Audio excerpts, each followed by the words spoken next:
Olá, seja bem-vindo a mais uma entrevista plural. Meu nome é Gabriel e eu estou aqui com a professora Carolina Pasevich, que é pesquisadora da área de educação, na área de ensino de história, lá da Universidade Federal do Rio Grande do Sul.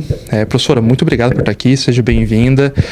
Sua pesquisa é muito interessante e eu estou assim, muito animado para a nossa entrevista, assim, que a área de ensino, de educação, essas relações são excelentes, assim, me interessam muito. E recentemente saiu um artigo seu com outros colaboradores, além do artigo, né? Se eu não me engano, foram 8 pessoas que construíram aquele texto, aquele último de 2023. Não, somos 4. Somos 4. Ah, tá. E assim, um texto muito fantástico, assim, que chega a ser, eu achei muito disruptivo, assim, na escrita dele, né, e nos objetivos, nas conclusões, assim, né, nas considerações que chegam. Então, eu gostaria de começar por aí, você me falasse um pouco desse trabalho. Tá, se eu estou entendendo bem, é um artigo que a gente publicou numa revista da Espanha.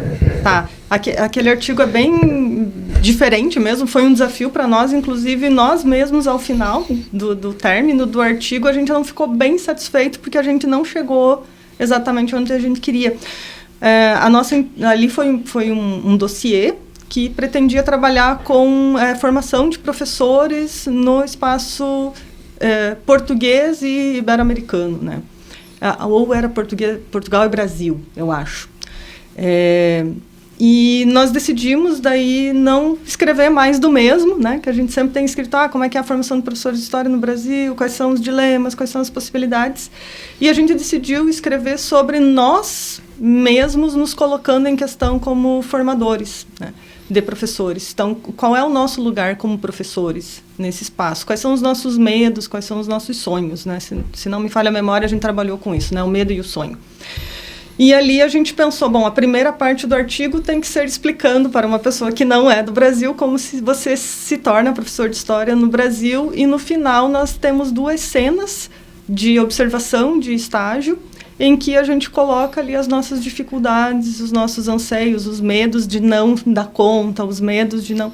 E o que a gente espera que a gente cause nos nossos alunos quando termina, né? E essa é uma abordagem que tem pouca produção ainda, né? É muito difícil para um jovem estudante de pós-graduação se sentir autorizado a entrar numa sala de aula de ensino superior e estudar as práticas docentes de ensino superior, ainda mais voltadas à formação de professores, né? Mas tem 2 teses recentes sobre formação de professores de história que fizeram isso, que entrevistaram professores, que entraram em sala de aula e conseguiram trazer esse panorama. Acho que a gente está quebrando essa... E professores da pós-graduação? Professores, ali eles não pegaram a pós-graduação, né, mas são teses de doutorado que entraram em sala de aula da graduação, licenciatura em História, para estudar a formação de professores de História. A gente encontra pesquisas assim quando vão pensar em história do ensino superior, né, que daí tenta fazer isso a partir dos documentos, com história oral também, né, mas de fato, assim, eu nunca li, né? Eu sou formado em História e Licenciatura e a gente tinha uma forte perspectiva na minha universidade da graduação em pesquisar ensino de história, didática da história, mas eu nunca li nada parecido assim com... eu acho que deve ser até um pouco desafiador, né, entrevistar esses professores na sala de aula na graduação. E assim, uma das questões que você traz nesse texto que a gente estava comentando, assim, é justamente investigar as publicações que vão pesquisar a relação do ensino de história na graduação, né? E você podia contar um pouco mais pra gente como é que foi essa pesquisa, com o que você encontrou? Tu tá te referindo ainda a esse artigo? A esse artigo. Tá. Nós 4, né, nós temos que escrevemos esse artigo, Fernando Seffner, a Carmen Gil, o Newton Millet Pereira, nós dividimos a área de ensino de história, tem mais 3 colegas também agora que entraram mais recentemente, e a gente constantemente tem sentado para escrever sobre as nossas inquietações como formadores de professores de história, né? A parte em que eu me dediquei mais nesse artigo é algo que eu tenho feito desde que eu escrevi a minha tese, que eu defendi em 2012, que é tentando recuperar o que se tem dito, né, sobre formação de professores de história nas teses de doutorado. Então, lá em 2012, na tese, eu peguei desde o que a gente acha que é o começo, que acho que, se não me engano, a tese mais antiga é de 85, e elas são tanto na história quanto na educação, essas teses, mas a grande maioria é na educação, até 2011. Então, é um número até interessante, assim, de teses, eu não lembro agora de memória quantas são. E ali eu fiz uma análise do que são os ditos, de quais as referências, e principalmente tentando pegar se expressam utopias sobre professores de história ali no final, que era o que eu estava tentando enxergar então, né? Em 2021, se não me engano, não, 2018, foi antes da pandemia. Eu escrevi um capítulo de livro, que está no livro Múltiplas Vozes da Formação de Professores na Argentina e no Brasil, em que eu tentei atualizar isso, né? Então, eu peguei de 12 até aquele momento, 17, 18. E até foi engraçado, porque naquele momento eu peguei o samba de uma nota só para falar sobre a formação de professores, porque parece que a gente estava sempre falando dos mesmos problemas. A dicotomia teoria-prática, a separação ensino e pesquisa, a separação entre história, a incompreensão, talvez mútua, entre história e ensino de história. Mas algumas teses, naquele momento, já saíram um pouco disso. Eu identifiquei duas, eu lembro bem da Valéria Filgueiras Dapper, que hoje é da Federal de Rondonópolis, ela fez na Unicamp também, e ela estudou iniciativas não somente institucionais, nem tão somente universitárias, de formação de professores, e ouviu os professores de história, o que eles demandavam. Então, o trabalho dela é bem interessante nesse sentido, porque ela vai capturar os professores de formação continuada, né, nesse caso. E ainda da primeira leva é a da Cláudia Ricci.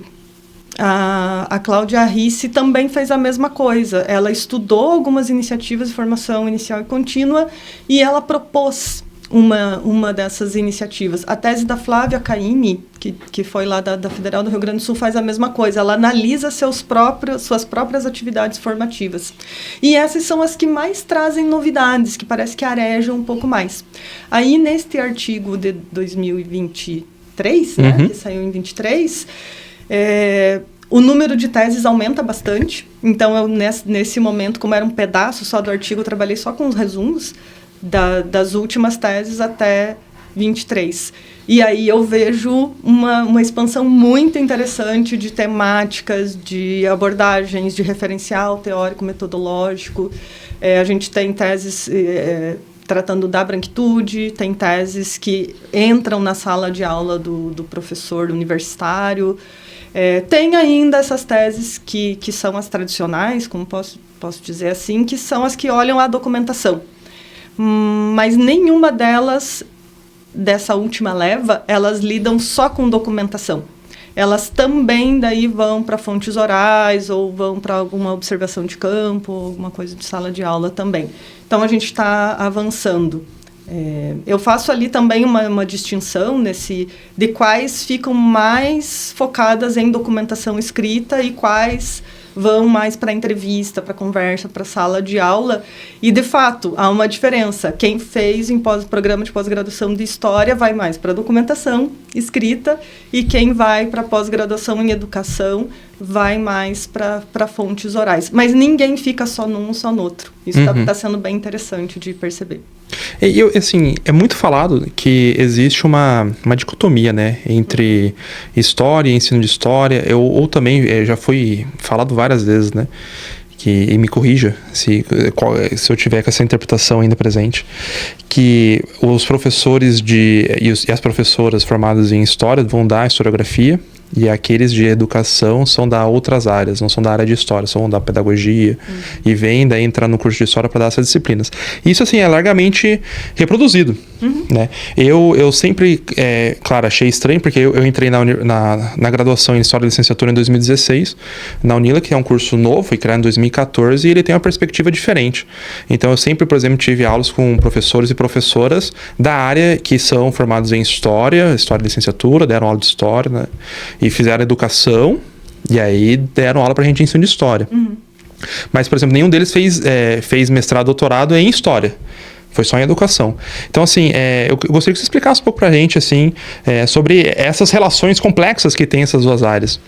E quanto mais eu mexo com essa questão, né, porque ela acaba sendo uma questão quase que de identidade profissional para muitos de nós, professoras de história, que tinham interesses de investigação que eram acolhidos tradicionalmente nos programas de pós-graduação em educação.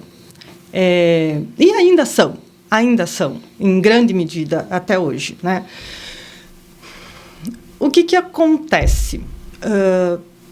As pessoas que começaram a criar o campo de pesquisa do ensino de história, que acho que essa é uma primeira incompreensão. Muitos colegas não sabem que ensino de história não é só as metodologias de ensino, a prática de ensino, um lugar de aplicação, né? Mas ele é um campo que estuda a si próprio também, né? Uhum. O que acontece na sala de aula, como que os alunos aprendem, entre outros elementos, né?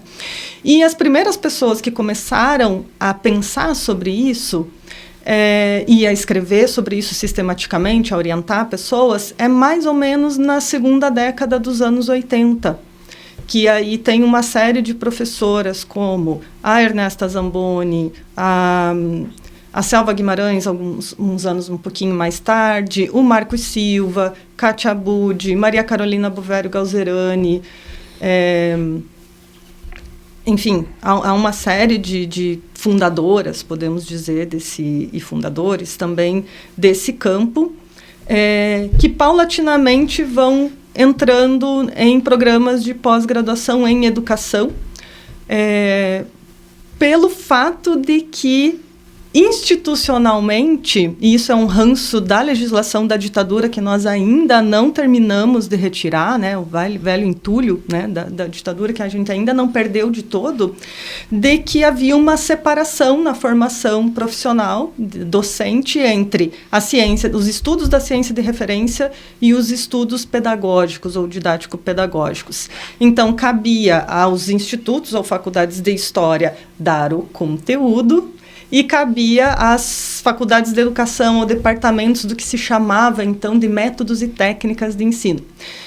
Então, já havia essa separação que vinha de uma concepção de quem era um professor a partir do tecnicismo adotado, né, pela ditadura. Então, há quem pensa, que são as pessoas que criam ciência, e há quem aplica esse pensamento. E se entendia que o professor seria esse tipo de pessoa.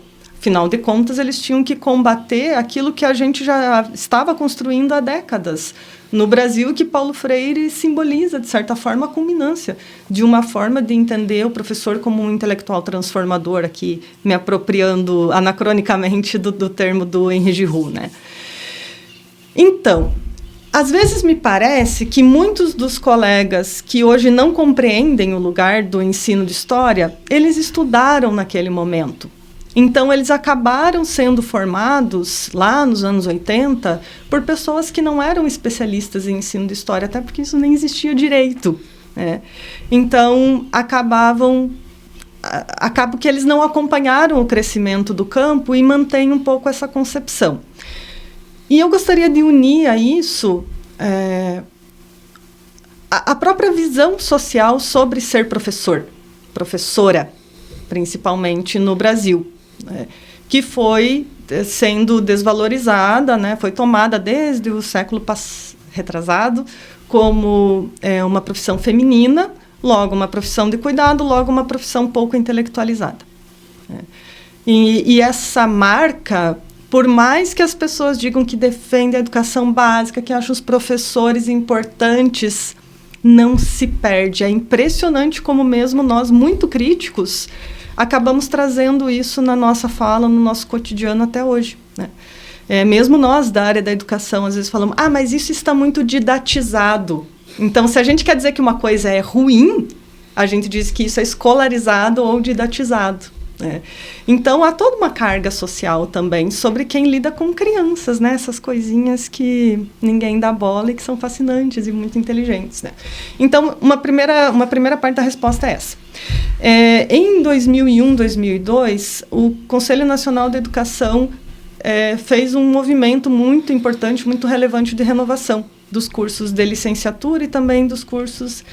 O problema é que ali, naquele momento, eles fizeram uma diretriz curricular nacional para os cursos de História e outra diretriz curricular nacional para os cursos de formação de professores. Então, mesmo que houvesse boa intenção, eles falaram assim, bom, e agora os cursos que são licenciatura em História, Matemática, que se virem para juntar essas duas diretrizes no seu próprio curso, né?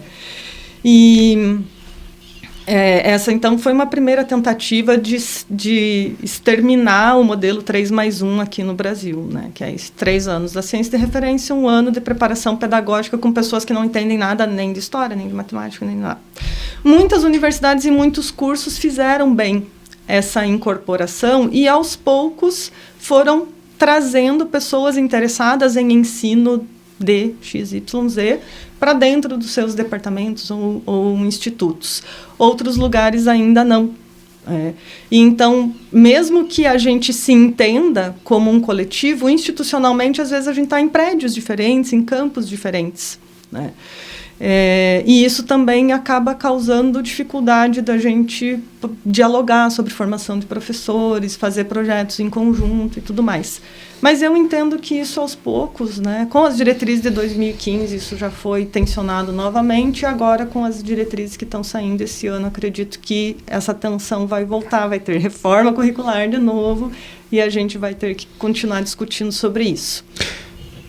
Pode continuar, professora. Eu acho que eu não respondi exatamente o que você queria saber, que era sobre o fato de esses professores, acho que de certa forma eu falei, né? Eles eram todos historiadoras, né? Ernesta, minha orientadora de doutorado, a Vera de Rossi, Cláudia Ricci, Selva, Marco Silva, são todos formados em História. Só que por questões maiores, né, do que a ciência, por assim dizer, estavam em faculdades de educação.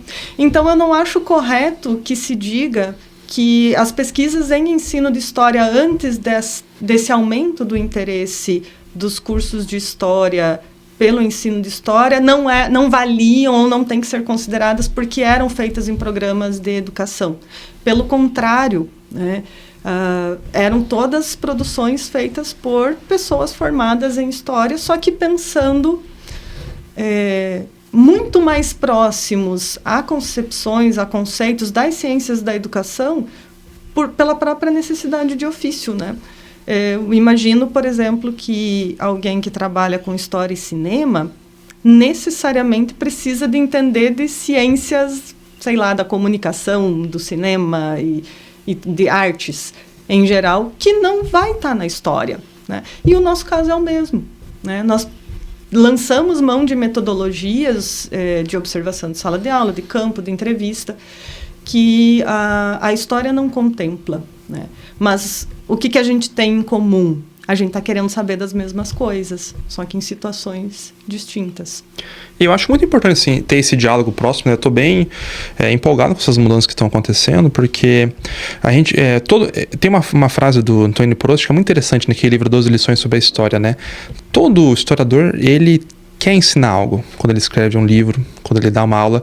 E no Brasil, até pouco tempo atrás, não existia a profissão de historiador regulamentada e não existe a profissão de pesquisador, né? Então, todo mundo é professor que está na pós-graduação e na graduação. Todo mundo é professor, né? Então, acho que essa questão ela é importante, né? De repensar também esses modelos, abrir novas possibilidades. E esse último artigo que você escreveu, assim, ele me trouxe, assim, vários insights, assim, interessantíssimos para pensar até a minha própria prática, assim, né? Até um pouco dos preconceitos que eu estava pensando antes, né?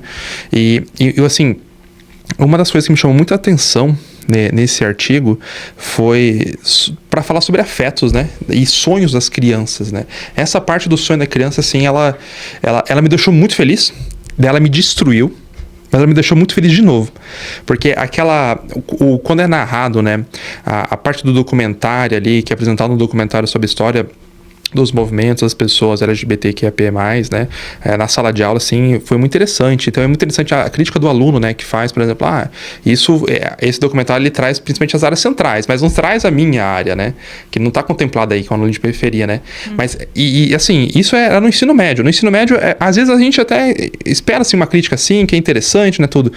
Mas a parte das crianças, para falar sobre a passagem de ônibus, ou, por exemplo, sobre da aula, sobre o contexto da aula da Revolução Francesa, né? Que elas falam, a gente tem que... e elas reproduzem narrativas punitivistas, né?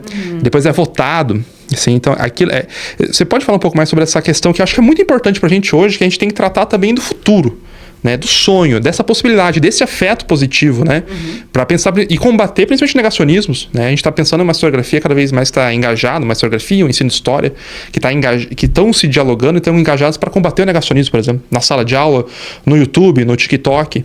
E como é que funciona isso? O que você acha disso? Ai, meu Deus, que pergunta difícil, né, mas vamos lá. Acho que eu vou começar de uma conclusão, no fim das contas, mas vou puxar mais a brasa para minha sardinha agora, que é o projeto Aula Inacabada, né? Discutindo sobre o quanto nós fomos bem na parte de ensinar o passado para os nossos alunos, porque também é o que a gente conhece melhor, né? Sabemos como dispor as fontes para eles, sabemos como fazer boas atividades, sabemos como conduzir, como que a gente vai alternando entre uma explicação mais panorâmica e um estudo de caso mais caso, né? Mais individual, mais particular, para daí eles fazerem relações com o processo lá do Brasil colonial como um todo que eles estavam estudando, né? Eles conseguiram perceber que eles não estavam estudando só o passado, mas de que maneira é possível entender o passado. Eles conseguiram ver perspectiva, né? Porque tinha uma pergunta que a gente colocava assim, olha, quem é que escreveu, né? Então, eles tinham lá o relato do Frei Carvajal, quando ele estava entrando no Rio Amazonas e, segundo ele, se deparou com guerreiras, que daí ele significou como as Amazonas, né? Por isso que o nome do rio é Amazonas. Então, toda essa viagem temporal. E aí, a gente traz uma gravura que é de Jean Cousin, que sai no livro do TV, que são mais ou menos contemporâneos. E aí a gente pergunta, quem escreveu? Quem desenhou? Qual era a nacionalidade dessa pessoa? Quando foi que ele publicou? E aí a gente deixou a bibliografia, então eles tinham que caçar. Aí eles pegavam... Não, vou pegar a data aqui, a primeira data que veio foi em 2022, então. Não, foi em 2022, vamos ver. Enfim, é um exercício muito legal deles olharem mais uma vez e olharem de novo. E depois que eles fizeram essa interpretação, uma das atividades que a gente pediu era que eles imaginassem que o Jean Cousin e o Frei Carvajal se encontraram na Europa e trocaram impressões sobre o que eles tinham visto, né? Então, eles falaram, eles são dois chatos, e estavam conversando, e daí eles colocaram isso, que eles eram empolados, que eles eram... E daí eles escreviam assim, eu vi aqueles selvagens. Então, eles foram indo pela perspectiva do ponto de vista e entendendo criticamente isso, né? E depois disso, a gente vai para a fabulação. Então, vocês entenderam? Quem contou a história dessas mulheres indígenas do passado? Eles falaram, foram homens brancos europeus. Beleza, chegamos num determinado lugar. E daí a gente diz assim, agora imagine que você é uma dessas mulheres que teve a aldeia invadida. Que a carta do Carvajal é exatamente isso. A gente estava acabando o nosso suprimento, então a gente decidiu invadir uma aldeia e foi lutar com os indígenas. Assim, bem descarado mesmo. E eles, gente, olha o que esse cara fez, olha só. E aí ele falou, você estava lá, você viu a sua aldeia sendo invadida e você conseguiu fugir. Não foi assassinada. Então agora, assassinada, então mesmo os meninos tinham que escrever se colocando nesse lugar. Então agora você vai imaginar que você escreveu a carta relatando alguém. Mas tem um anacronismo, tem uma coisa que os indígenas não... É fabulação o que a gente está fazendo, né? Porque a gente não tem como saber mais o que essas mulheres... Então, a gente pega a Saidiya Hartman aí também. E aí, eles imaginaram super bem. Depois, a gente deu a opção também deles fazerem um desenho. E os desenhos são fantásticos. Tem a pesquisadora Mary Emily Machado, do grupo, vai se dedicar a estudar os desenhos deles, né? E daí, a gente percebeu assim, projetar um futuro do pretérito foi bem tranquilo. Por quê? Porque a gente acha que a gente dispôs pedagogicamente de forma que favoreceu isso e eles tiveram segurança para fabular em cima do que eles tinham estudado. Aí a gente estudou mais uma série de coisas com eles, a própria Constituição, como que os direitos indígenas entram na Constituição. Nós vimos influencers indígenas, eles estudaram reportagens que falavam de demandas políticas dos movimentos indígenas e como que eles recorreram. A gente pediu para eles identificarem qual foi a instituição política brasileira a qual eles recorreram. E, no fim, a gente fez uma roda de conversa com as turmas para falar, tá, o que a gente aprendeu? Bom, aprendemos isso, isso, isso, isso. O que a gente não sabe? Não sabemos isso, isso, aquilo, aquele outro. Aquilo que nós estudamos se modificou ou permaneceu? Né? Então, a identificação. E aí foi bem legal, assim. Até aí eles conseguem entender. Na verdade, não. Na mediação foi assim. Eles falaram, não, mudou tudo. Daí eu estava, né, nesse momento com os alunos, será que mudou tudo mesmo? Não existe mais violência? Não, deles. Não. Então não mudou nada. E a gente falou, será que não mudou nada? Então teve que ter muita mediação para eles irem compreendendo as diferenças, né, as mudanças e permanências até hoje. E aí, lá no final, eles já estavam exaustos, a gente chegou. Então, como que a gente faz para continuar mudando? Porque ainda não está bom. Então, como é que a gente faz para continuar mudando? E aí, isso foi incrível. Nos 2 sétimos anos, eles nos olharam como se a gente estivesse dizendo algo impensável. E eles ficaram, assim, pensando. Daí, a gente foi intervindo, eu, a professora, o professor também no 7º ano, até que um menino falou assim, eu sei um jeito. Aí a gente foi, retomem o que vocês viram das mulheres que são influencers, das mulheres que a gente viu que são políticas. Ele falou, eu acho que a gente deve fazer um canal no YouTube. Eu achei ótimo, né? Então, ele pegou o exemplar ali e operou com isso, né? Vamos fazer um canal no YouTube. Outros disseram coisas genéricas, do tipo, continuar lutando, tem que continuar lutando. E a gente, mas como? Mas como? E nisso, alguns cochichando ali na roda, eles falaram, eu acho que não vai mudar nada. E aí os outros já cutucando, não, tipo, não é isso que os professores querem escutar, né? Daí a gente falou, não, fala aí. E daí eles falaram, eu acho que não tem como mudar a cabeça das pessoas, sempre vai continuar existindo preconceito, e isso foi fenomenal para a discussão deles. Mas acabou o nosso tempo naquele momento. Então, a gente pensou assim, primeiro, não é só uma questão da adaptação de currículo, para a gente aprender a pensar futuros com os nossos alunos. Pensar futuros sobre o passado, beleza, mas não é isso que basta, né, no ensino de história. Não é só uma questão de modificação de currículo, não é um projeto que vai fazer uma interferência no contraturno, não. Tem que ser uma atividade consciente e constante. Terceiro ponto, se não for para a experiência democrática, mesmo visitando, por exemplo, uma aldeia indígena que estava no nosso projeto e a gente não conseguiu fazer, isso fez muita falta para eles, né? Porque a gente ficou sempre pensando nas coisas por fontes secundárias, nesse caso, né? E a nossa própria concepção de história, naquele momento, a gente se sentiu muito satisfeito com uma história muito bem estruturada. E aí a gente não ancorou tanto na vida. Por isso que talvez a gente deu um curto-circuito na cabeça deles, porque estava tudo muito bem didaticamente estruturado, quando de repente a gente fala, e agora? Como é que a gente faz? Né? Então, me parece que a conclusão é, se a gente sabe ensinar muito bem o passado, indo para a esteira do Bloch, né, a gente também pode ensinar a pensar futuro, não a determinar qual é o futuro que eles têm que fazer. Essa é a nossa diferença entre a utopia mesmo e os fascismos, né? Os fascismos já querem dizer como vai ser o dia de amanhã e determinar as pessoas a partir disso. E a utopia revolucionária não, né? Ela está aberta e fazendo seus projetos que sempre vão ser testados, talvez não é a melhor palavra, mas enfim, submetidos ao movimento da história. a relação teoria-praxis constante, né? Então, a ideia é me apropriar da história para a vida, né?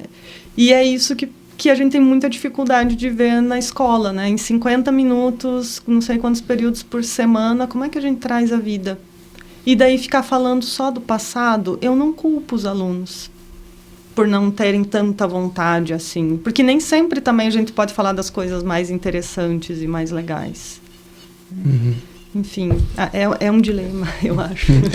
Professora, assim, para finalizar, gostaria que você falasse um pouquinho mais sobre o seu projeto, Aula Inacabada, assim, que é uma iniciativa excelente. A gente vai colocar o link do Aula Inacabada aqui, ele é ótimo, tá? Você que é professor, estudante, assim, tem uma área que é excelente, que é só sobre referências, para pensar áreas de temas, quilombolas, assim, é muito legal. Explorem o próprio site do Aula Inacabada, que é maravilhoso. Você podia falar pra gente como é que funciona, o que é o Aula Inacabada? Então, o Aula Inacabada, até tinha anotado aqui, né? Ele vem de 3 lugares. Primeiro, a experiência que eu tive participando do grupo de pesquisa do Joan Pagès na Autônoma de Barcelona, porque lá eu vi um grupo de pesquisa em que professores da educação básica e professores do ensino superior estavam numa mesa como essa aqui, de igual para igual, discutindo um projeto de pesquisa e escrevendo sobre ele depois. E eu pensei, não, é isso que eu quero fazer. Porque, enfim, essa era a minha situação até entrar na universidade, uma professora da educação básica que queria fazer pesquisa, né? Então, essa é uma primeira inspiração, assim, uma espécie de homenagem hoje que eu faço por tudo que eu aprendi com o Joan. Um segundo ponto que nos conduziu até o aula foi uma pesquisa que eu fiz anteriormente, em que eu pedi para jovens de várias idades, de vários lugares, escreverem numa folha a história do seu país e, no verso, a história da democracia. E os resultados estão publicados também por aí, são bem interessantes. A maioria não sabia o que escrever, né? Então, aí eu pego o professor Olivier Lube, que fala da República, né, francesa. É uma república que não se ensina a si própria. E eu penso isso para a nossa democracia. A gente, somos uma grande democracia e tal, mas em nenhum momento na escola de educação básica, e também não no ensino superior, há um momento para se ensinar a cidadania, quais são os instrumentos políticos que existem, não. Acaba que a história puxa isso para si mesma. E eu penso que isso é pedir talvez mais do que a própria história pode fazer, a não ser que a gente daí faça essas reformulações, né? E o terceiro era a vontade que eu tinha daí, com ex-orientandos do Prof. História, professores que eu ia conhecendo, que eram supervisores de estágio, amigos, de continuar fazendo pesquisa, mas não necessariamente dentro dos constrangimentos de um programa de pós-graduação. Então, uma pesquisa de longo prazo, um grupo que eu pudesse, se eu quisesse só participar das leituras, eu podia, se eu quisesse só participar da planejamento das aulas, eu podia, e assim vai. E isso, então, foi assim que a gente foi se formando. Hoje o grupo está em processo de se institucionalizar no diretório de grupos de pesquisa do CNPq. Estamos batalhando aí para isso ainda. E, no momento, estamos com pilhas de atividades de alunos já catalogadas e transcritas para a gente escrever. Então, em breve, a gente vai publicar o nosso livro, os capítulos estão prontos, está na gráfica, que vai contar um pouco essa história do Aula Inacabada desses primeiros 4 anos. E a partir dos próximos 2 anos, a ideia é a gente não ir para campo de novo, mas ficar explorando melhor, porque, de repente, todas essas conclusões que eu trouxe aqui, elas vão, talvez, esses resultados provisórios, né, vão ficar um pouco mais complexos quando a gente pegar os outros grupos e tudo. E no site a gente quis fazer isso mesmo, publicizar tudo que a gente leu.